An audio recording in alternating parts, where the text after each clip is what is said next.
Anda nak beli telefon yang baru, tak tahu pun jenis yang macam mana, nak pun yang berkualiti tapi dengan bajet ciput. Okay, saya nak kongsikan pada anda 3 ciri penting yang anda perlu tahu jika anda nak beli telefon yang baru. Hai, saya Farid, Technician Bomo Mobile. Jika video ini bermanfaat, sila share.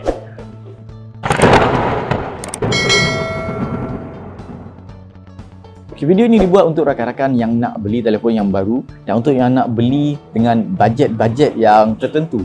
Nak yang best, nak yang lawa, tentulah yang mahal. Okay, ciri yang pertama yang anda perlu tahu adalah pasal RAM. Apa itu RAM? RAM is actually stand for Random Access Memory. RAM ni digunakan dalam masa running application. So any application yang running is actually menggunakan RAM. RAM ni penting jika anda nak guna multiple apps dalam satu masa. Contoh apps anda nak buka dalam satu masa, mungkin buka Gmail, buka YouTube, anda nak buka kamera, video editing, TikTok, nak buka games. So setiap apps yang running mungkin menggunakan beberapa megabyte RAM. If let's say RAM usage of application tu dah almost dah exceed you punya gigabyte RAM tu, telefon anda mungkin akan sangkut ataupun hang. So kalau RAM kecil, anda tak boleh buka multiple apps ataupun apps yang heavy dalam satu masa.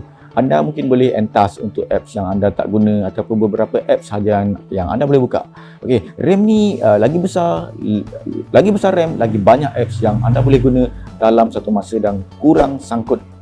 Okay, it's actually up to you anda nak guna berapa gigabyte RAM yang anda nak beli, 2GB, 4GB ataupun 6GB. Okey, ciri yang kedua adalah pasal storage. Okey, storage ni macam kotak.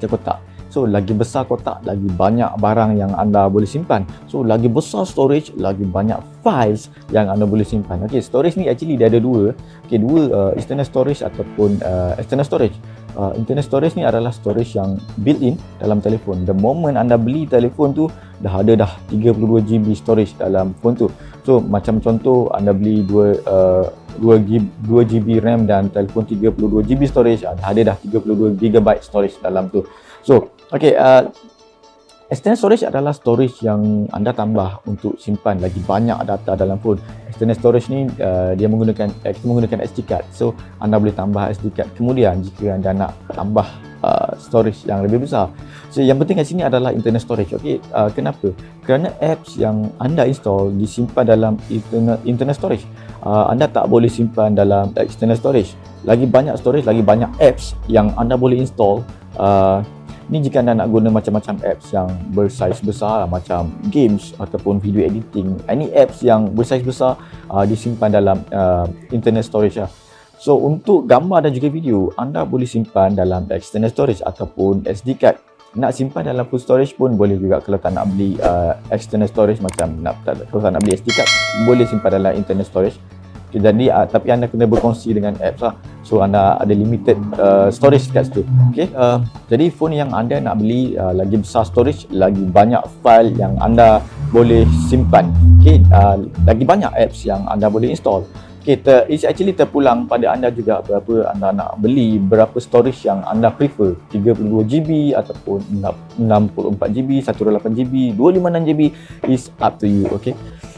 Okey, ciri yang ketiga adalah pasal kamera megapiksel. Okey, yang ni penting juga untuk korang tahu sebab sekarang ni zaman memori, zaman update status gambar, zaman bergambar dan juga gambar selfie.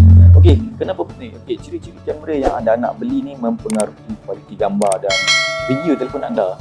Jika anda nak gambar dan video yang lawa dan berkualiti, anda perlulah beli telefon yang resolution kamera yang tinggi, so that bila kita zoom in gambar tu kurang pecah dia, gambar tu nampak macam sharp dan jelas lah. So kalau nak beli telefon yang resolution tinggi, anda perlu tengok size megapiksel kamera yang manufacturer tu offer. Okey, berapa megapiksel? Okey, mungkin 5 megapiksel kecil sangat. Okey, 12 megapiksel ataupun 48 megapiksel. Okey, up to you. Okey, lagi tinggi kamera, lagi lawa gambar. Okay, video ini dibuat untuk rakan-rakan yang nak beli telefon yang baru dan untuk yang nak beli dengan bajet-bajet yang tertentu. Nak yang best, nak yang lawa, tentulah yang mahal.